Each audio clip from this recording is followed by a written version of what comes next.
A internet. Um mar de informação, entretenimento e terror. No lado obscuro da web, escondido entre memes de gatinhos e vídeos de receita de brigadeiro, existem coisas que é melhor a gente nem saber que existem. Coisas que podem tirar o seu sono, acabar com a sua vontade de comer aquele prato que você tanto gosta e fazer você questionar se a raça humana está no caminho certo. Eu sei que a curiosidade é igual pimenta. Um pouquinho é bom, mas em excesso... Mas acreditem, existem coisas que é melhor deixar lá no fundo do poço da internet, tipo um pão de queijo que caiu no fundo da mochila. E é por isso que eu estou aqui hoje, para te alertar sobre 7 buscas no Google que você jamais, nunca, em hipótese alguma deveria fazer. Você foi avisado. Imagina uma cidadezinha tranquila na Alemanha, tipo aquelas que a gente vê em filmes, sabe? É lá que a nossa história começa, com o Armin Meiwes. Por trás daquela carinha de quem não quer nada, escondia-se um desejo macabro, encontrar um voluntário para ser devorado. E acredite se quiser, ele encontrou. Na Deep Web, ele conheceu o Bernd Jürgen Brandes, que, acredite ou não, compartilhava da mesma fantasia. Em 2001, os dois se encontraram na casa do Meiwes, em Rothenburg. O que aconteceu lá dentro é tão pesado, tão grotesco, que chega a ser difícil de acreditar. E para piorar, o Meiwes documentou tudo em vídeo.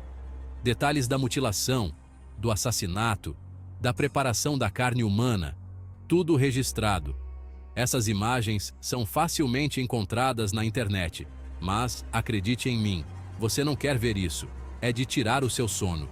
O Meiwes foi condenado à prisão perpétua, e essa história serve como um alerta.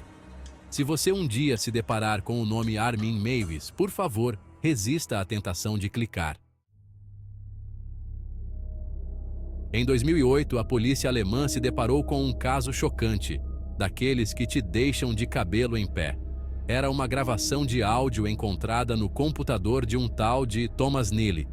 Naquele arquivo, estava registrada a voz da própria filha dele, a Jéssica, de apenas 8 anos, implorando por sua vida.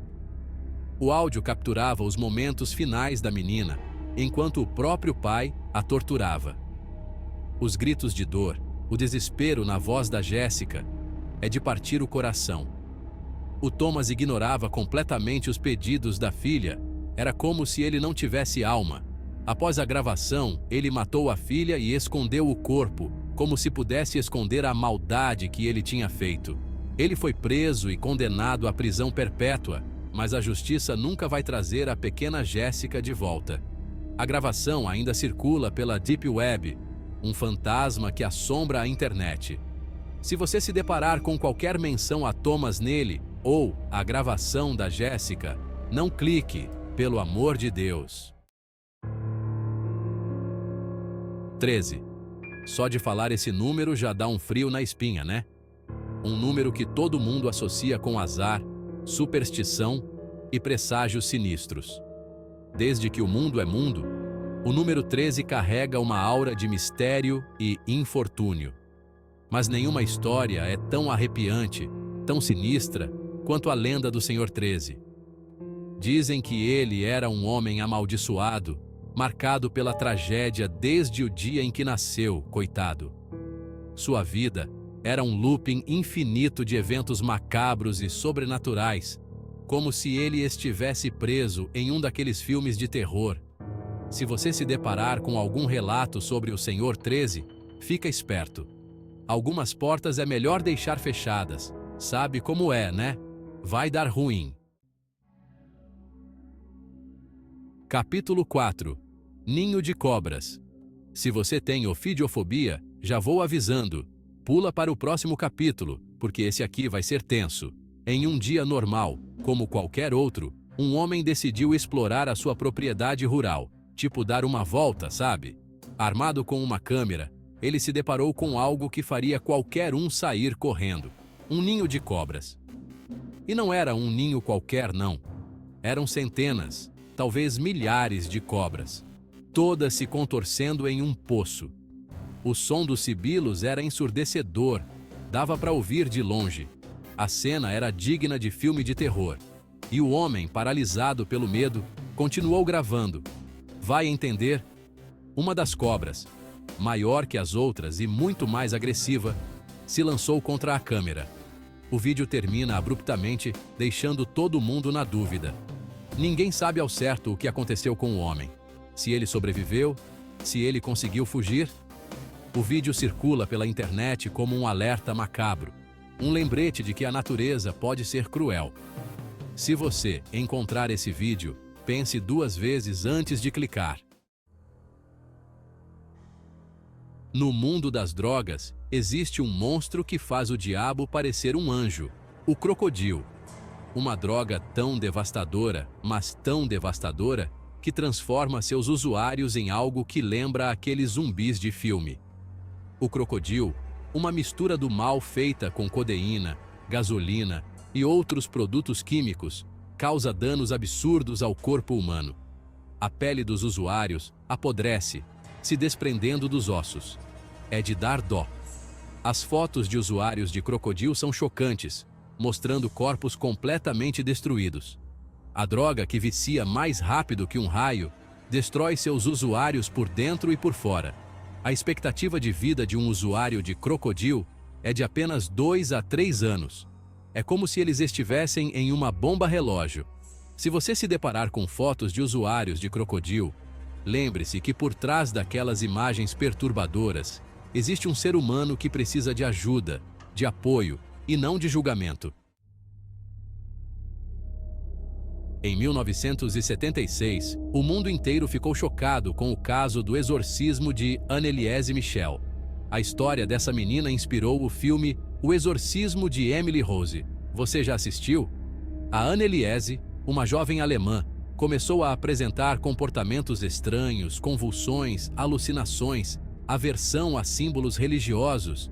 Os médicos, coitados, diagnosticaram epilepsia e distúrbios mentais. Mas a família da Anneliese acreditava que a história era diferente. Convencidos de que a Anneliese estava possuída por demônios, eles buscaram ajuda na Igreja Católica. O que aconteceu depois disso foi uma série de sessões de exorcismo, cada uma mais assustadora que a outra. As fitas de áudio dos exorcismos são de arrepiar, de deixar qualquer um de cabelo em pé. A voz da Anneliese muda completamente, fica distorcida, falando em línguas que ninguém entende. A Anneliese Michel morreu em 1º de julho de 1976, após meses de muito sofrimento. As fitas de áudio que estão disponíveis na internet são um registro aterrorizante do que aconteceu. Se você se deparar com essas gravações, esteja preparado, porque não é fácil de ouvir. No meio de São Paulo, no coração da cidade, fica o Edifício Joelma, um prédio marcado por uma tragédia que chocou o Brasil inteiro. Em 1º de fevereiro de 1974, um incêndio tomou conta do edifício, transformando tudo em uma armadilha mortal. As chamas mataram 191 pessoas, deixando uma cicatriz na história da cidade. Histórias de fantasmas, vultos e eventos sinistros começaram a aparecer. Dizem que os espíritos das vítimas ainda estão presos no prédio, vagando pelos corredores. As pessoas contam que ouvem vozes, que objetos se movem sozinhos. É de arrepiar.